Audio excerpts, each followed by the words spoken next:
Well, pals, friends. Apparently, we're at an impasse, and I'm flipping enticed in so many areas.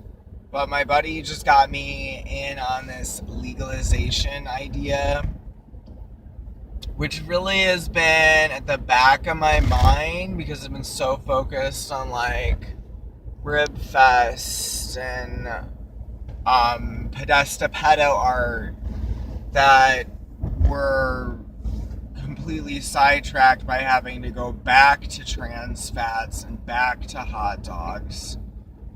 I'm not really anywhere on hot dogs. I just want to update everybody because I'm putting out this newsletter bulletin about eco-foodie initiatives. And I'm trying to synthesize in time some teams that can tackle clear and present emission sources in the community and flippin' compete for these climate action grants and possibly raise $900 to $1,600 on a crowdfunding platform, IOBY.org/Cleveland. And then the ideas at /ideas need to be submitted February 1st. Although it's this ongoing climate engagement thing happening through the city sustainable office, which I get there are clinches and hooks and like hassles along the way, no doubt.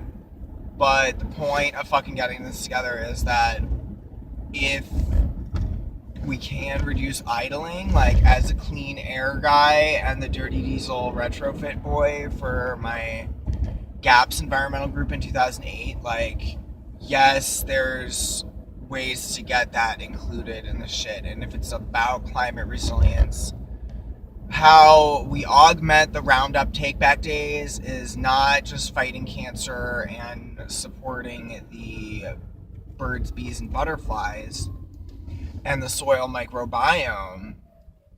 Just that glyphosate is now like a persistent pollutant, you know? So, but the only way to make that into a climate resilience thing, because it's really like a health toxicity level thing, but is a climate thing, it is bad for the climate resilience of our food and agriculture that any pollinators be hurt by systemic Roundup at this point, which they are.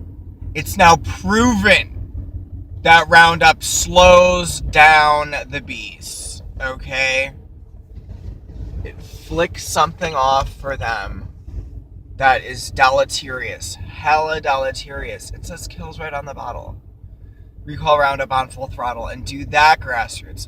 So, where this is all culminating is like, I want to focus on my legislative agenda and my eco-foodie programs and getting these sustainable healing resources just moving into it, working wonders.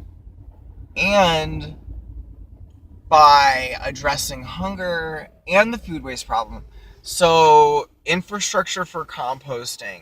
I mean, this is the wherewithal with where we deal with. Like, it's so much easier to toss the boxes of food in a single waste stream, even if it gets stacked on and buried as the fucking food waste accumulates in perpetual slime and displaced water and methane emissions. Like, we absolutely have to prevent the travesty of food waste befalling people.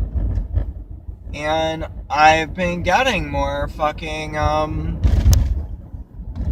of a thing, like, of a headache from it.